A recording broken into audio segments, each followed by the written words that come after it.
wabarakatuh. Perkenalkan, nama saya Mir Firdaus dengan NPM 25100100302. Di sini saya ingin menjelaskan tentang bagaimana cara penginstalasian sebuah motorboard. Jadi di sini untuk motorboardnya kita memakai motorboard versi lama. Itu akan saya jelaskan untuk video tutorialnya. Kita langsung saja. Di sini saya akan jelaskan bagaimana apa saja yang harus dicolok ke motorboard biar PC kalian itu dapat menyala. Jadi kita lihat yang pertama untuk kabel casingnya dulu. Nah, di sini kalian akan dapat kabel seperti ini. Nah, yang warna biru ini itu adalah kabel USB 3.0 yang warna biru.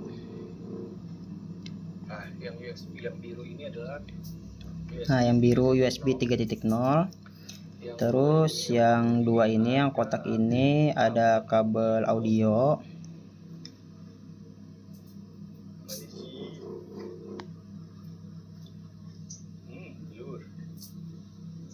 Nah, yang ini kebaca, jadi dia di kabelnya itu HD audio, di belakangnya juga ada USB. Jadi ini adalah kabel audio dan USB 2.0. Kalau yang kotak ini USB 2.0 yang biru dan USB 3.0. Dan yang terakhir itu ada kabel front panel. Nah, itu ada HDD LED, ada juga reset power, ada power LED. Ya, pokoknya yang paling kecil. Nah, jadi ada berbagai jenis kabel untuk yang harus dicolokin ke dalam motorboard. Itu biasa sering ketukar. Nah, sekarang di sini ada kabel power supply. Nah, power supply di sini itu sangat banyak sekali kabelnya. Nah, yang ini adalah kabel 24 pin. Terus ada lagi untuk kabel yang lain. Nah, yang ini ada kabel power CPU. Biasanya dia ada 4 pin untuk motorboard lama. Yang baru itu motorboardnya itu yang 44. Nah, atau langsung kayak gini nih, 44 langsung. Atau kabel power CPU nya lah. Terus ada kabel SATA. Nah, yang pipih ini. Nah, ini SATA untuk ke harddisknya nanti atau SSD. Terus yang bulat-bulat ini kabel Molex. Biasanya ada Santa juga nempel di Molex ini. Ini buat fans, buat kipas, kadang juga buat LED strip. Nah, terus yang terakhir di sini ada kabel sama 8 pin juga, tapi ini 8 pin VGA. Untuk VGA grafik yaitu 6+2. Nah, kayak gini. Untuk VGA grafik jangan sampai ketukar sama kabel CPU ya. Walaupun sama-sama 8, yang CPU itu dia 4+4, tapi yang VGA itu 6+2. Nah, oke.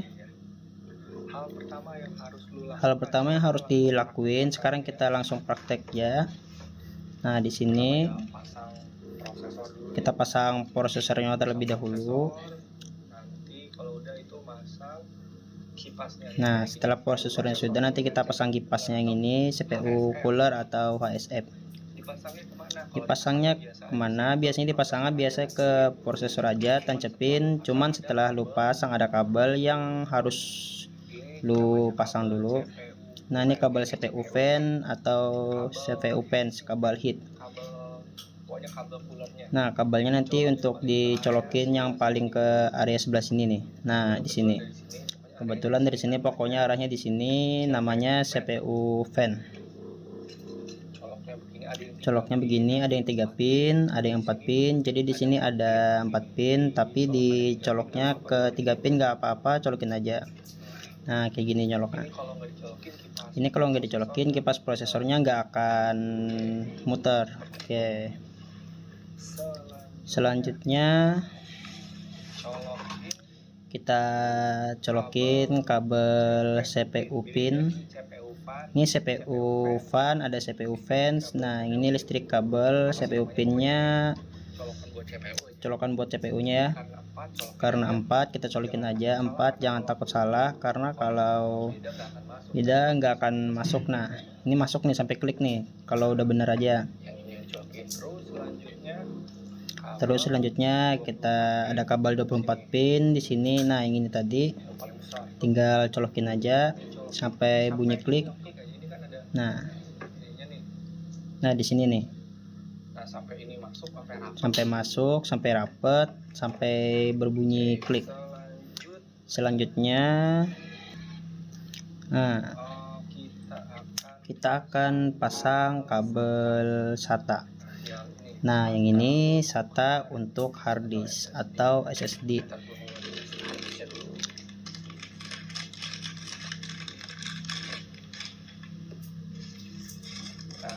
Nah kalau masang hard disk atau SSD itu butuh ini nih. Kabel SATA Nah kabel SATA juga namanya. Jadi ini yang di power supply. yang kabelnya Nah yang kabelnya pipi lu colokin aja harddisk. ke hard disk tetap. Kalau udah SATA Nah kalau udah SATA-nya juga dicolokin, nah nanti ini satu lagi yang satu lagi kita colokin ke motherboardnya. Biasanya sih adanya di bawah nih. Nah kayak gini ya. Kalau nggak di area sini bentuknya kayak gini kok, tinggal klik aja.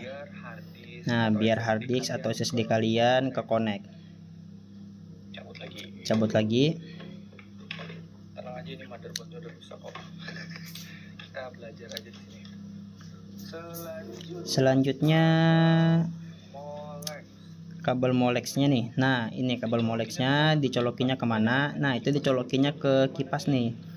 Kita colokin yang sudah ada casing, wakilnya ke molex kayak gini nih.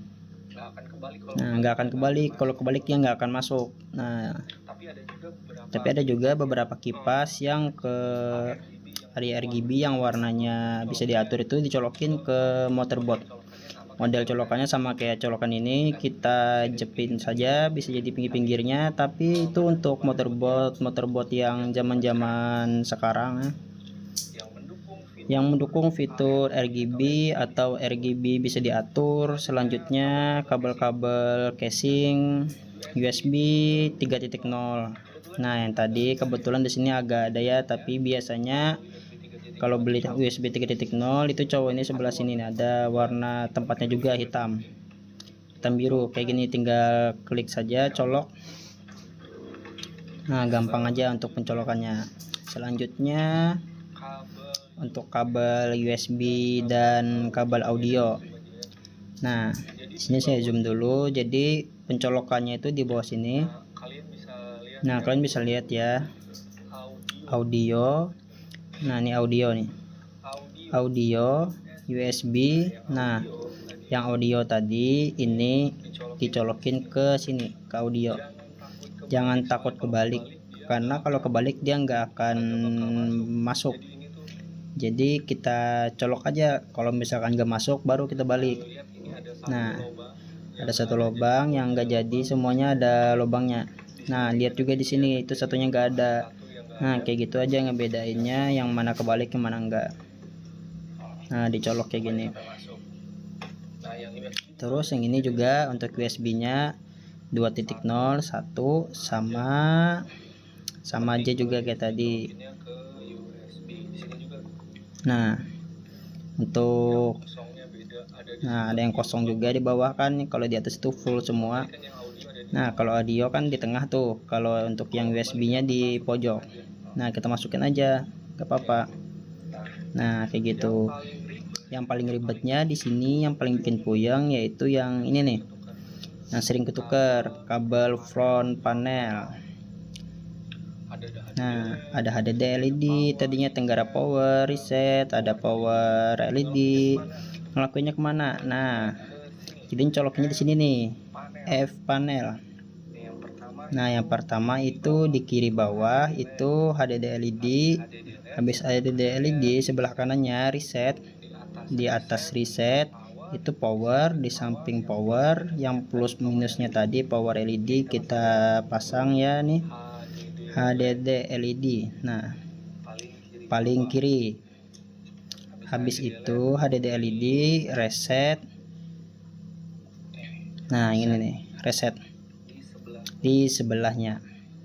Nah habis reset power di atasnya. Nah kayak gini. Nah visit ya, nggak habis power. Itu plus minusnya biasanya plusnya sebelah kanan, terus yang ini kiri nih. Katanya kalau kebalik sih nggak apa-apa juga ya, sepengalaman saya. Jadi untuk power LED udah nih, kalau udah gini ya otomatis PC-nya bisa menyala. Tapi jangan sampai salah ya, soalnya kalau misalkan lu salah masang different, posisi lu yang nggak nyala, jadi PC lu tuh nggak bakal nyala kalau paling yang itunya. Jadi yang terakhir itu colokannya untuk yang, nah ini nih grafiknya, kita tancap aja nih di situ. Untuk yang VGA punya colokan masing-masing ya, ada yang nggak ada yang cuma 6 pin doang, ada yang 8 kayak gini nih, ada yang 88 ya, macam-macam deh untuk versi-versinya. Jadi ini jangan ketukar ya sama colokan VGA dengan colokan CPU nya.